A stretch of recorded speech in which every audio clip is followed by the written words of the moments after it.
yung unahin na natin at Fanny Serrano, TL. Without further introduction Oo, pero kailangan nating malaman lahat na siya ang president ng Philippine International Cosmetologist Association. Good morning, TF! Good morning, Kuya Drew and Ate Jolan. Why not? Good morning sa inyo lahat. Nandito na naman po kami. Magpupugay, magbibigay ng mga bibigay. Gusto ko lang ng isang buhok. Last Siyempre. time, makeup tayo. Oo, eh. Pero later, meron din tayo tungkol sa makeup unrelated. And of course, nandito ang isa sa mga board Yes. members ko ng PICA, Philippine International Cosmetological Association, Angela Falcone III. Good morning! Magandang umaga po. I Oh, love the ayan. name. I love it. Ayan, Falcone. itanong mo na ang unang tanong. Title ni Angela Falcone. Ang title niya nandito ha, sandali lang ha. Artistic Ambassador at Master Colorist for L'Oreal Philippines. Okay. Wow! Morning, sir. Okay. Good morning, TM. Okay, first question. Ano nga ba ang in for 2009? Ano ba gusto mo yun? Well, for me, no, yung mga nagpaplano yun na magbagong image, of course, yung long hair, gusto mag-short, kagaya ng pixie look. Ito ang pixie. Ayan ang pixie look. Yan. Ay, yun nga. Yan ba yung haircut ni Rihanna? Am I correct? Mas longer lang si Rihanna, pero oo yan. Ngayon, ang buhok nito galing yesterday sa ganito ka-long. So talagang abrupt change siya. Yan naman ang dapat. Pati yung color ngayon, merong red. Yes, yung color. Yeah, we have red tones now for Asians. Although on the Western side, it's more on the bleach blonde look. Pero dito sa atin sa Asia, it's on the red tones and the copper red That's the tones. question also, of course, with the features ng girl na ginupitan niya ng pixie look, bagay sa kanya because she's Yes. yes. Bumabagay ang short hair sa mukha. Mga maliliit. Maliliit na mukha. Babagay. Kung magpapayat sila, kung gusto nila ng pixie. Teka, ang tanong ko doon, paano naman yung mga, kasi di ba ang Pilipina, typical, gusto nila mahabang buhok, na hindi sila ma-eksperimento sa... Conservative. Conservative yan. Paano? Madami. Uso ang pixie. Ano na lang gagawin ng mga long hair? Pwede pa rin silang pumunta dun sa tinatawag natin na extreme layers. Yes. Okay. So, kasi lagi nilang purong blunt, pantay. But you can play with your length. Okay, sa length ng buhok mo, pwede mo siyang i-layer. Tapos, gawin mo siyang mas drastic yung layers mo para mas maging sexy ang dating mo. Bukas na bukas magpapagupit talaga. 10:30 po ang You're ano talking ko, about color, appointment. diba? Medyo red. Oo. Also, for long hair, red? Yes. So, ayun. Yes. Meron tayo sa dun sa likod ni Jordan. Ito. Ayan. Ayan. Ay, teka lang, parang iba yung kulay sa loob. Yes. Yun yung mga accent naman. So, this color dimension. So, merong movement kung saan lumalabas yung ibang kulay ng buhok sa kanya. Galaw ka nga, miss. Galaw. Ayan. Igalaw mong ulo mo. Ayan, lumalabas ba? Ayan. Aba. Kaya yung hair niya, and then, ayan, lumalabas yung ibang color ng hair niya. Ito na yung... Parang 3D. Actually, 3D effect. Diba? Oo. Bongga. Actually, ito rin sa mga matatapang.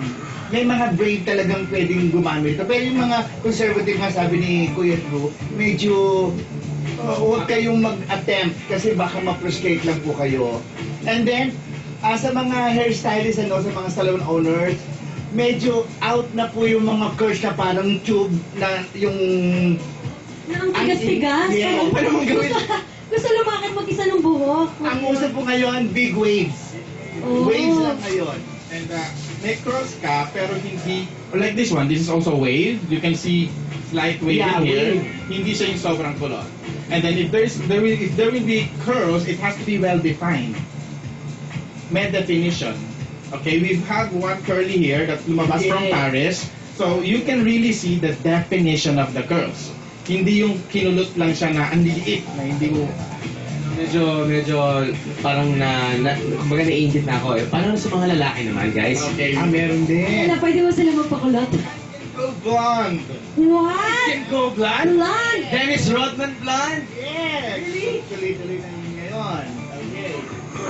Ngayon, with guys who goes blonde, makikita nyo, hindi naman sobrang blonde.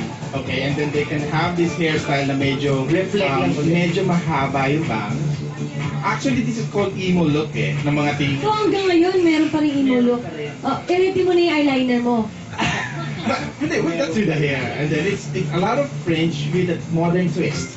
Pero sa guys, di ba pwedeng magkaroon ng mga ganitong kulay na nag-3D? Mas masarap laruin sa Paglaruan, mas maganda. Kung daring yung guy, walang problema. Gusto ko rin paglaruan yung mga guys.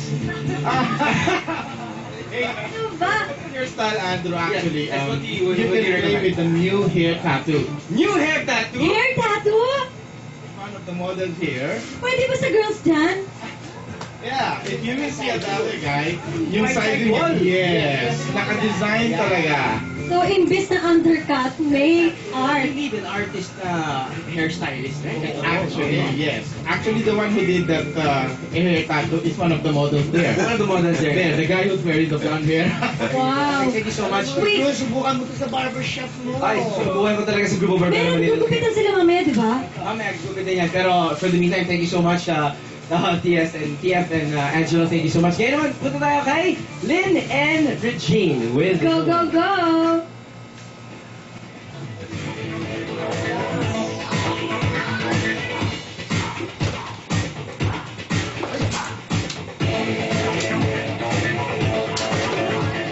Guest natin sila TF, Chef, at sa ating mga models. After this, magkita rin muli tayo? Alright. Yan po ating mga models. So, TF, Yes, ito na po ang beautiful results ni Angelo Falconi, ni Marie Chris. Ito yung moderation card niya. And Angelo, thank you very much sa mga models niya. Remember, Angelo po, Falconi sa Angelo Falconi po ng Makati.